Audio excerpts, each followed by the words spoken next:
Hi all, మీరు కూడా ఇలా కంప్లీట్గా ఫ్రంట్ లైన్స్తో పళ్ళు ప్లీటింగ్ స్టాండర్డ్గా 9 పళ్ళు ప్లీట్స్ ఇంతే ఈజీగా ఫుల్ లెంత్లో ఈజీగా ప్లీటింగ్ చేయాలి అనుకుంటున్నారా? ఇలా ఫ్రంట్ లైన్సే వస్తాయన్నమాట. ప్రీవియస్ టెక్నిక్లో ఫ్రంట్ కొన్ని బ్యాక్ కొన్ని వచ్చాయి. ఇప్పుడైతే అలా కాకుండా లైన్స్ మొత్తం ఫ్రంట్లోనే వచ్చేలాగా ప్లీటింగ్ అనేది నీట్గా ఈజీగా రావడానికి ఈ టెక్నిక్ అయితే మీకు కూడా హెల్ప్ అవుతుంది. నేను ఈ టెక్నిక్ ట్రై చేసి మన ఫాలోవర్స్ కోసం షేర్ చేస్తున్నాను. ఇది మీరు నేర్చేసుకోవాలి అనుకుంటే మన పేజ్ని లైక్ చేసేసేయండి. ట్రై చేసి మీకు ఎలా అనిపించిందో కామెంట్ చేయండి. ఫస్ట్ అయితే పళ్ళుని మొత్తం రివర్స్లో టేబుల్ పైన ప్లేస్ చేసేసి ఫస్ట్ ప్లీట్ సైజ్ మనకి ఎంత కావాలో అంతకు నేను ఇక్కడ ఫోల్డ్ చేస్తున్నాను. ఇలా ఫోల్డ్ చేసుకున్న తర్వాత ఐరన్ చేస్తున్నాను అనమాట. ఇలా ఐరన్ చేసిన దగ్గర మనకైతే లైన్ అనేది ఫామ్ అవుతుంది. సో ఇలా ఫోల్డ్ చేసిన దగ్గరికి left over sari other end ఇంకొక పక్కన పళ్ళు పార్ట్ ఏదైతే ఉంటుందో అదైతే ఈక్వల్గా ప్లేస్ చేసి ఇలా శారీ పెక్తో హోల్డ్ చేస్తున్నాను.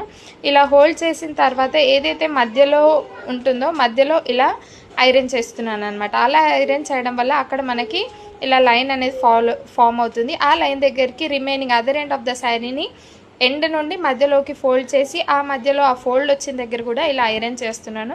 సో దట్ అక్కడ కూడా మనకు లైన్ అనేది క్రియేట్ అవుతుంది. సో పళ్ళు లెంత్ మొత్తం కవర్ అయ్యేలాగా శారీ మొత్తం నేనైతే పళ్ళు లెంత్ ఏదైతే ఉంటుందో అది టేబుల్ పైన ప్లేస్ చేసి ఎండ్ మొత్తం అలా ఐరన్ చేసుకున్నాను అనమాట. సో ఆ లైన్ దగ్గరికి మొత్తం ఎండ్ ఆఫ్ ద శారీని మళ్ళీ ఒక ఫోల్డ్ వేసి ఇలా ఐరన్ చేస్తున్నాను. సో దట్ అక్కడ కూడా లైన్ ఫామ్ అవుతుంది. దాన్ని మళ్ళీ ఇంకో ఫోల్డ్ వేసి ఇంకో లైన్ ఉంది కదా ఆ లైన్ దగ్గరికి ఫోల్డ్ చేసుకొని ఇలా అయితే ఐరన్ చేసుకోవాలి.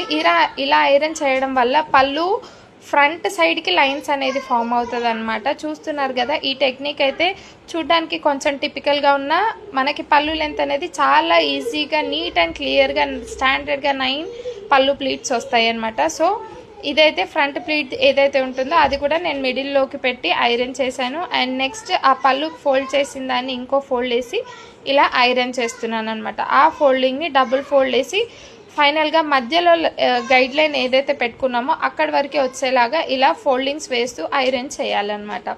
ఇలా ఐరన్ చేసినప్పుడల్లా మనకి లైన్స్ ఫామ్ అవుతాయి. ఆ లైన్స్ అన్నీ ఇలా ఫ్రంట్లోకే ఉంటాయి అన్నమాట ఫోల్డింగ్. సో దట్ మనకి ఇలా పళ్ళు ఫస్ట్ ప్లీట్ హోల్డ్ చేసి నెక్స్ట్ వచ్చే లైన్స్ అన్నీ ఫ్రంట్కే వస్తాయి. ఇలా చేయడం వల్ల మనకైతే పళ్ళు చాలా నీట్గా ఈజీగా స్టాండర్డ్గా 9 పళ్ళు ప్లీట్స్ వస్తాయి. మీకు ఎలా అనిపించింది చూసారు కదా, ఫైనల్ అవుట్పుట్ ఇదనమాట. మీరు కూడా ట్రై చేసి కామెంట్ చేయండి మీకు ఎలా అనిపించిందో. If you like please do like, share and follow. Thank you, bye.